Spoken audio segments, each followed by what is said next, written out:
Linking Revit files. So in this short video I will go through the steps needed to link different Revit files together, which in most of your cases will be to link a site with a building model, or perhaps to link in a structural model into a building model. Okay, so let's go into Revit. So here's the building model, and as you can see, what we've got here is just the building. So if I just do ZE, zoom extents, there is nothing else, just the building. And normally the best way of working is to simply model the building in one file and keep site information, site modeling, or in a practice environment you keep your structural model, your mechanical model in a separate file.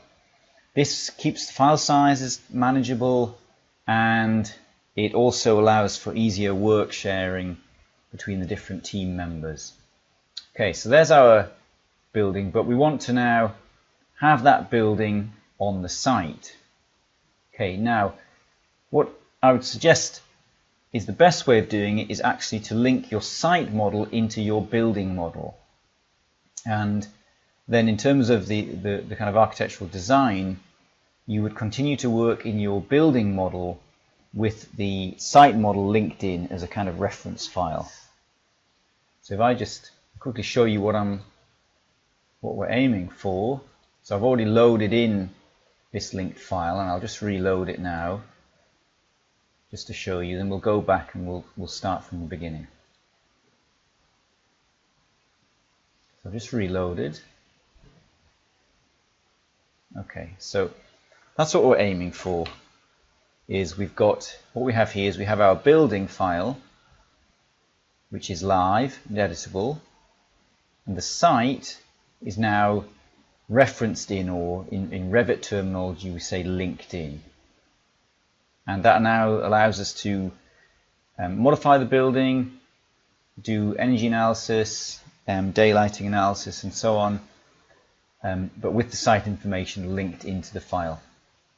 The other benefit is you can't accidentally edit the site. So if you imagine in a sort of practice situation, you would be linking in the structural engineer's model, landscape model, mechanical model, electrical model, furniture model, from the different specialists in the design team.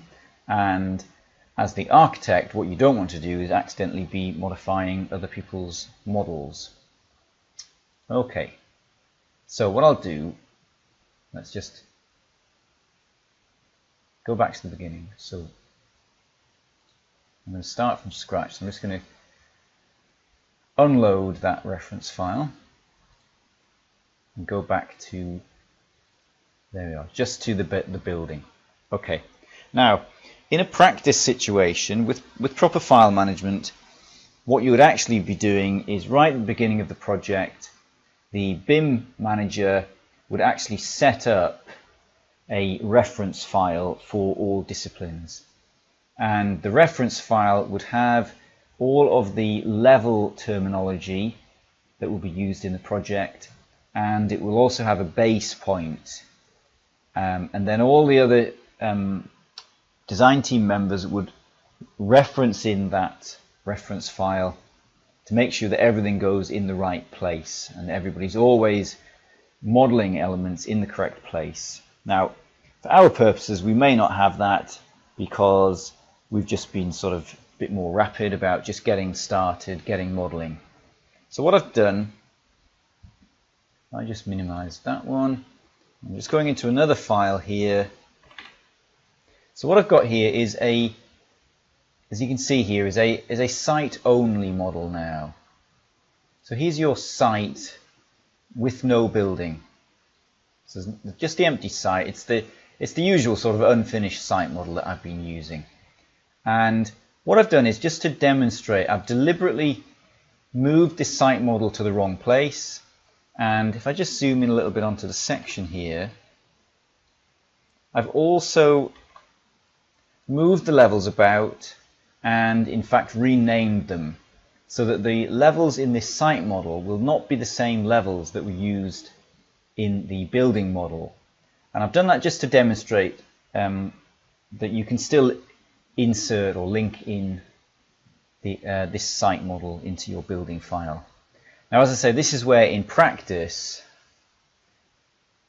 you would be agreeing beforehand what these levels were called and what level they were at, and you would normally have those in an additional file, which would be a reference file, and in that file you would also typically put your grids, the grids for your building, and that also has the benefit that it keeps those grids, keeps those levels nice and safe in a reference file.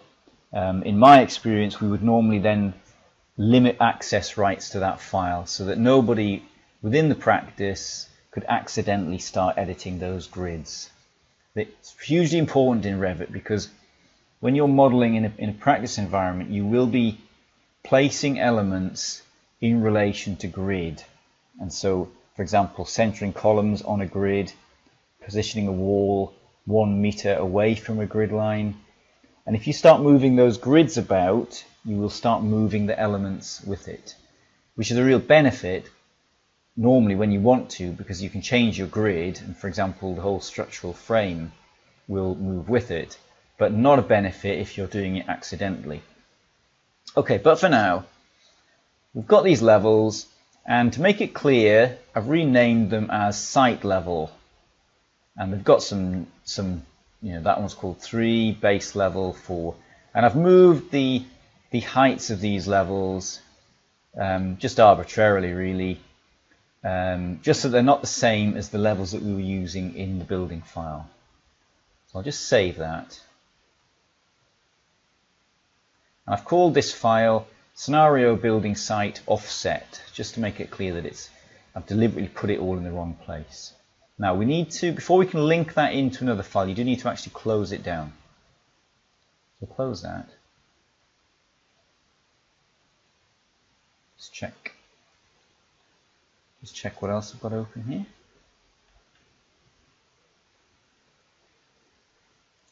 Okay, we'll just close all that. We'll start again.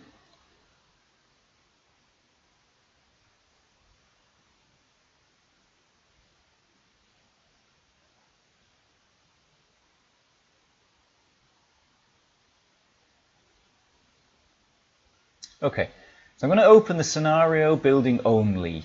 This one's actually called copy because I don't want to start messing around with the actual file. So we'll just open that.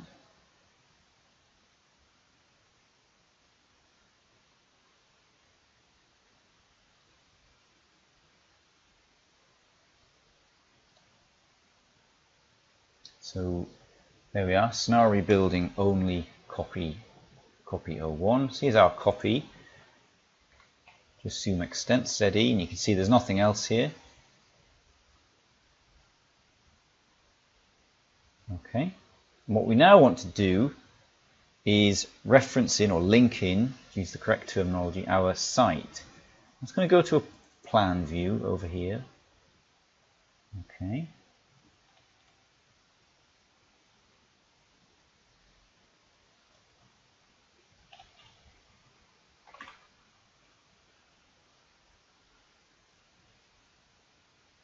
So we've got a plan view here, and we've got our 3D view here. And what we now do is we go to our Insert tab. Insert. And as you can see, you've got a number of options. Link Revit, Link CAD, DWF, Decal, Point Cloud if you've got laser scan information, Manage Links. So you've got all these links, and then you've got import.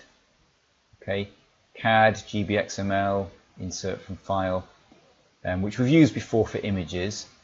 Now the difference between linking and importing is importing simply brings it into the file, and it will be saved within the file, and it's no longer referenced in. Whereas linking will just bring a link in, so you're not actually bringing all the information in, and the original file will remain. If you change the original file, your linked file will adapt with it. So we want to link in Revit, and this is the best way of working. You can link in DWGs and so on, but you know, normally you want to be linking Revit into Revit, and you would hope that your design team are all using Revit. So let's hit link Revit, and it's asking us now which file do we want to link, and we'll go for this one, which is called Scenario Building Site Offset. Okay, you get a little preview up here, and now we've got some options in terms of positioning: center to center, origin to origin, by shared coordinates. So those are the three automatic options. And then you've got some manual options. Now normally, if you thought all your buildings are in the right place, all your files are in the right place, you would just import by shared coordinates, and you'd be guaranteed that it would be in the right place always. Okay. If you start doing auto center to center, it is unlikely to be successful in terms of getting things in the right place, because it will simply look for the very central point of your model, and if your models are different sizes or shapes, that central point will be in a different place.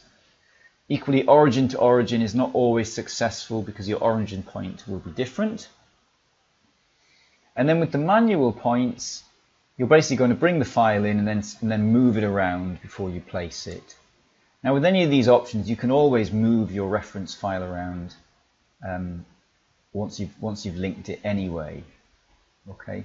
Now the other option, of course, is if you know that your site file that you're referencing in is in the wrong place, you could of course go back into that site file and make sure that it is in the right place before you link it.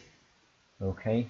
But what we'll do is first of all we'll just show you with auto by shared coordinates, which should just bring this file in to slightly the wrong place. Okay. And yeah, location, weather and site. And yeah, they're asking us, do you want to use the location of the current file or make a new one? We're just going to use the current one. Okay. So you can see it's appeared, and you can see that I've deliberately moved that in the wrong place. So our site's referenced in here. Okay, but obviously there's our building, so that it's not landed in the right place. Now you could very simply now just select your site, click the move, and zoom in a bit there, and just move that site into the right place. Okay. A few warnings coming up there. Just okay on that. Okay, so we've done it there. We've moved it over. Well, I didn't do it very accurately, and we could move it again. You can just select that site. The nice thing, because it's a linked file, when you select it, you just select the entire linked file, so you don't need to worry about making sure you picked up all those different parts of it. So if I'll just zoom in a bit there. ZZ. Zoom in, and let's just move it again. It's a little bit slow, well, partly because I'm recording, of course. So now ideally what you'd be doing here is probably using something sensible, like, for example, here I'll snap corner to corner, Move that across. And then let's say that you knew what that dimension actually should be. You can then click again. Let's just snap on there. It's probably a bit difficult for you to see that. I'm going to zoom in a bit. Let's just hover over that to get a sort of perpendicular, and we'll type. So we'll type 4. Let's say it's 4,000 millimeters. Just give that a second. Okay, zoom out a bit. So we've that's assuming that we knew that corner of that building was 4,000 millimeters apart, and that's that's done the job. Okay. And I think for our purposes, this is quite a reasonable way of working, because we're doing this to sort of learn the techniques. Now, I was not too concerned with these model files about making sure that all the grids were all in the right position. We were just sort of working rapidly. But as I said, in a practice environment, I'm sure that your CAD or your BIM manager would make sure these grids were set up at the outset. So we've got that inserted. So that's all looking fine. Now let's just have a look at our levels. Okay, so we've got a section line there. So let's double click on that section. Okay. And I'm just going to zoom in a bit there. Okay. Our sections are all over here. So what I'm going to do is let's just see this works. I'll crop the view here and see our levels. Okay, so there's the levels that we had created for the building, and they remain completely untouched. Okay, if we just uncrop the view, do not crop view here, and I'm just going to look over here. I think those are our building levels, and I'm assuming these are our site levels all the way over here. Yeah, so there's the levels of the reference file, and we renamed them site base level. We sort of changed some of the heights of them, but because it's a reference file, they're not affecting the building. So they purely come in as a reference level, and you can't even, when you select that reference, those levels are locked. You can't start moving those levels about in this file. So it's quite a good feature, because it means you don't need to worry if, let's say, in your site you had a level called level 11. What Revit would actually do is you'd end up with 2 level 11s at different height, and it won't affect the modeling of your building. And that's why it can also be quite useful if the levels in your reference, if they're different, give them a different name, just to make it absolutely clear. So I just crop that view again, ZE zoom extents. So as you can see, we've got our site is referenced in, and there's our section through the building. Got a little bit of furniture in it now. Okay. And so if you were producing sort of architectural drawings, you can now produce a drawing which has your building and it's got the site referenced in. Okay. Windows tile. 2 more. And what I will just show you now is I'll just show you some of the other options on importing that reference file. So first of all, we'll get rid of that reference file. So I go back to Insert, Manage Links, and Okay, we've got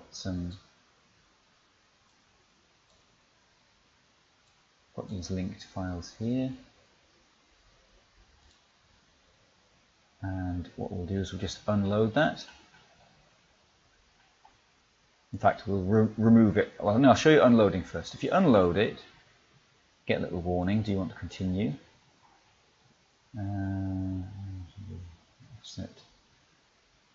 Oh yeah, because we've moved. Yes, yeah.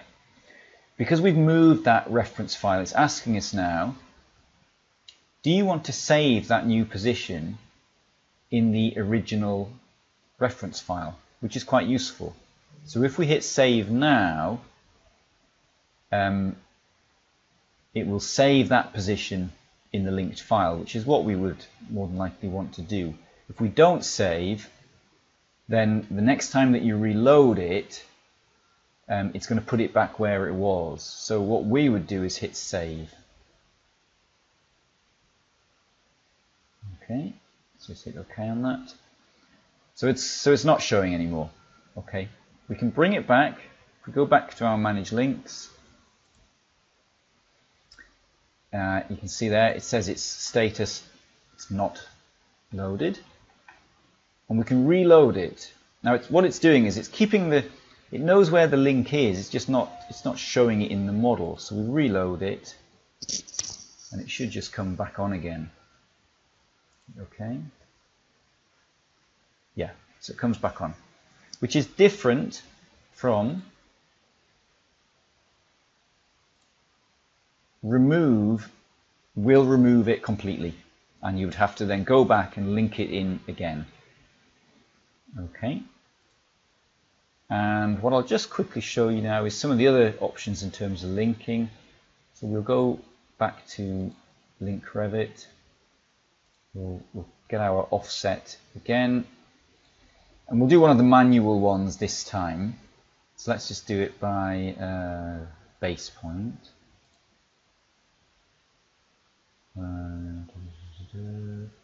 Okay. And the difference now is, because it's doing it manually, it won't place it until you click. Okay. And it's doing it by base point. Now if both of your models had the same base point, and what you typically do in practice is you would indicate that with a sort of cross. You could just click on that base point and you would know it would be in the right place. So you have that option as well. Just, I won't bother doing that. So plenty of options there in terms of you linking these. Let's cancel that. Linking. Linking the site into your building. And the reason that I suggest you link the site into the building is simply that you're then able to edit the building. Whereas if you link the building into the site and you work in the site file, you can't edit anything in the building. So typically as architects, you'd want to be in the editable building file. By contrast, your structural engineer would be only able to edit their structural file, and they would be able to see the architectural file but not edit it. Okay, so hopefully that's fairly straightforward. As always, have a little play around with it, try it out. Try referencing, linking in, your own site file. It will probably come in the wrong place. Try moving it. Try maybe make a copy of your site file. Then try referencing in the building into your site file, and then that makes it quite easy for you to move your site file into the right place. So various ways of doing it. I mean, as with all things, don't make things more complicated than you need to for the purposes of this assignment. Okay. When you start modeling your projects in your design work, then certainly be a little bit careful about just making sure you always model things in the right place. And then also as I mentioned, the benefit of linking in the files is that you keep your file sizes smaller, so your computer will cope much better. It was the same. It's the same principle. I'll just zoom back in again here. With, for example, furniture, you generally link furniture in as a family, so you're not modeling all these sofas in your file, but you try and find a family from a website and you link it in, which is it's keeping your file size much smaller. Okay, so we stop there. Have a go with it. Any problems, just let me know.